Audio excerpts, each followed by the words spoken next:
ذالک ان لم یکن ربک مہلک القری بظلم واہلھا غافلون،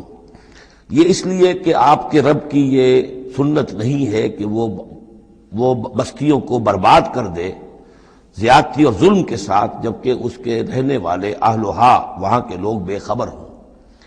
اس سے مراد یہ ہے کہ جب بھی رسولوں کو بھیجا گیا اور انہوں نے قوموں کو خبردار کر دیا، انذار